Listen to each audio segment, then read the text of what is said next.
This is the ultimate video you need to start being disciplined and get things done. I came across a video recently from Dr. K on consistency, and he mentioned something that stuck with me and I want to share with you. He said you only get to live for the moment, so stop living things for your future self to deal with. So to explain this further, I like to use a scenario which I call relay race dimension. In relay race competition, a team of 4 runners take turn by completing their own race course in order for the team to win against the opponent, and how every runner make use of their own few minutes, few seconds given to them is so very important. This can be applicable to our individual life in the sense of how we live our day to day. Just like for a team in a relay race competition to achieve their team goal, individual runner have to achieve their own goal and deliver on time. That is the same way it is applicable to us. It's very important that you know that you are a team working to achieve a goal. So the team consists of you today,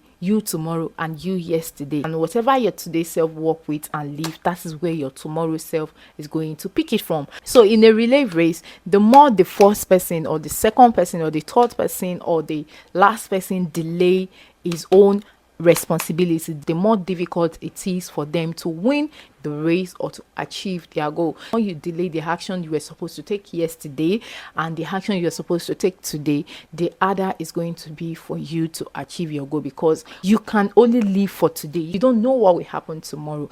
If you find it hard to do it today, what is the guarantee that you're going to do it tomorrow? For us to achieve our overall goal, we have to achieve our daily goal, and for us to achieve our daily goal, we have to build daily habits that will help us to achieve our daily goals, which is where the atomic habit comes in. So this book made us understand that all our habits proceed through 4 different stages in order of cue, craving, response, and reward. Reward is the end goal of every habit. Its purpose is to satisfy our craving or to teach us an action that is worth remembering in future. The cues is about noticing the reward. It triggers our brain to initiate certain behaviors. The craving is about wanting the reward. They are the motivational forces behind every habit. Without craving a change, we have no reason to act. The response is about obtaining the reward. They are the actual habits you perform, which can be in form of thought or action. To take charge of your habits, you have to first understand that all your habits serve you, even the bad one. For example, when you are constantly going through your phone because you want to be entertained,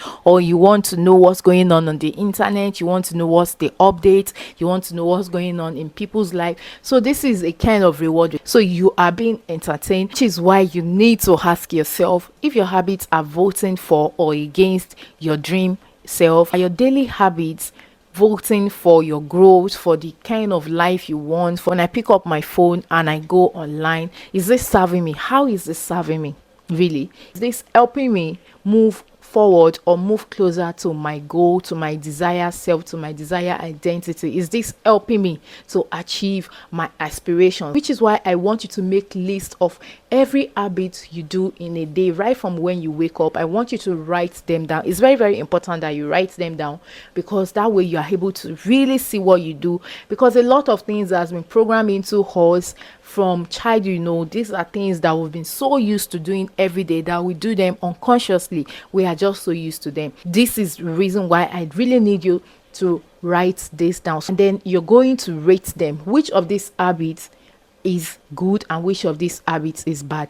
Now, good in the essence that which of these habits is voting for your dream self, which of these habits is moving you closer to your goal, and which of these habits is not helping you to achieve your goals. So when you see the ones that are helping you, you're going to put plus in front of those ones, and the ones that are not helping you, they're going to put minus in front of those habits. This book also discussed a research that was made in Great Britain with 248 people divided into 3 different groups. The first group, which were the control group, so they were simply asked to track how often they exercise, and then the second group, which is the motivation group, they were asked to track how often they exercise, and they were also asked to read on books that share benefits of exercise and all of that. The third group were also asked to track how often they exercise, read book on the benefits of exercise. Then they were also asked to formulate plan on where and when they are going to exercise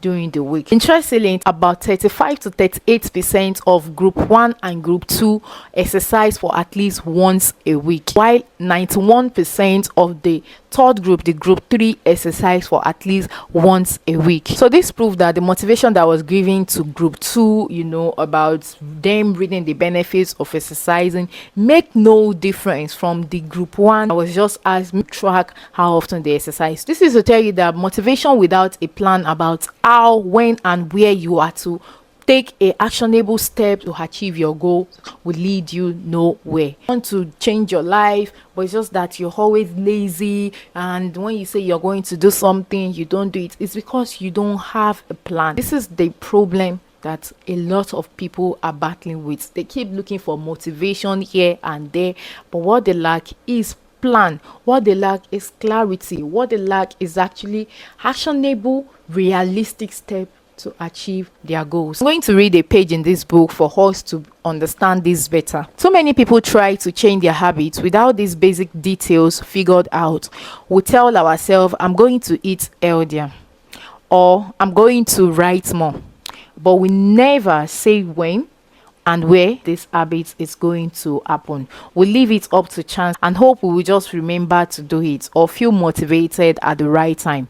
And implementation intention sweep away fudging notion like I want to work out more, or I want to be more productive, or I should vote. Transform them into a concrete plan of action. This book mentions something that is very important, and which is called implementation intention, which is basically you making plan on when and where you're going to do a certain thing. So instead of telling yourself I'm going to do this, say I'm going to do this so time at so place. So example that was made in this book is on meditation. It said I will meditate for 1 minute at 7 a.m. in my kitchen. For studying, I will study Spanish for 20 minutes at 6 p.m. in my bedroom. For exercise, I will exercise for an hour at 5 p.m. in my local gym. So you need an implementation intention in order to create a good daily habit, and in order to achieve your daily goals, in order to achieve your overall goals and become your dream self. Remember when I told you all your habits are there to serve you, even the good and the bad, and I told you to write down all your daily habits, the good one and the bad ones. Now we're going to use another technique mentioned in this book, which is habit stacking. Habit stacking is a form of implementation intention. Rather than pairing your new habit with a particular time and location,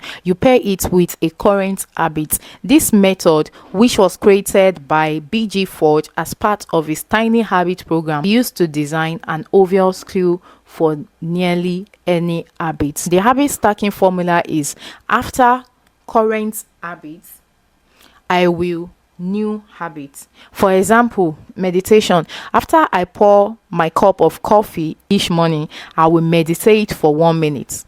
Exercise. After I take off my work shoe, I will immediately change into my workout clothes. Gratitude. After I sit down to dinner, I will say one thing I'm grateful for that happened today. Marriage. After I get into bed at night, I will give my partner a kiss. Safety. After I put on my running shoes, I will text a friend or family member where I am running and how long it will take.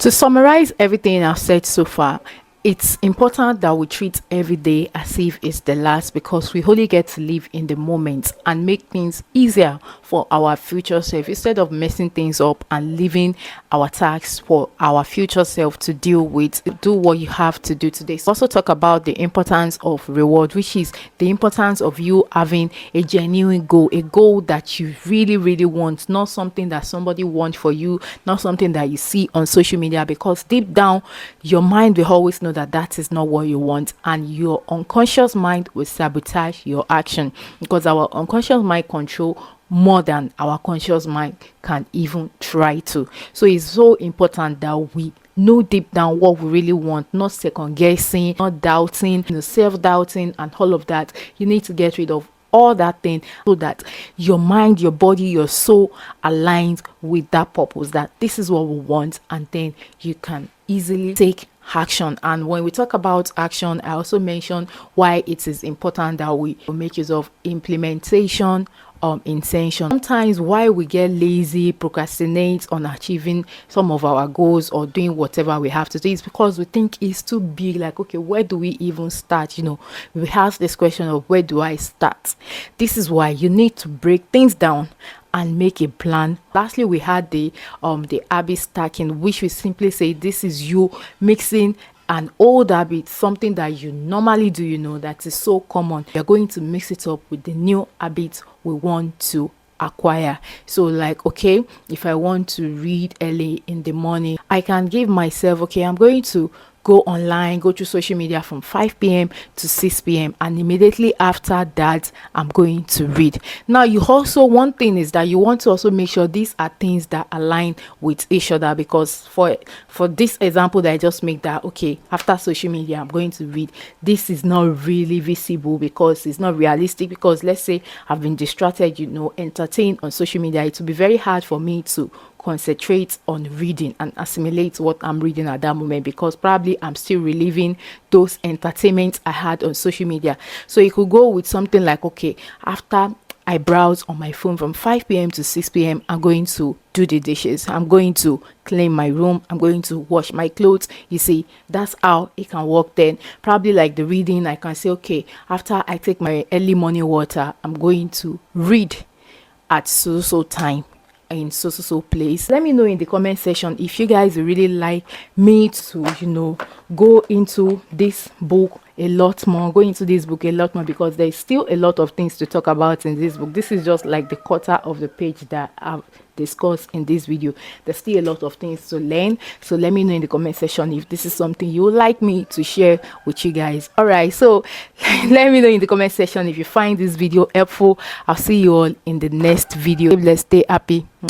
Bye.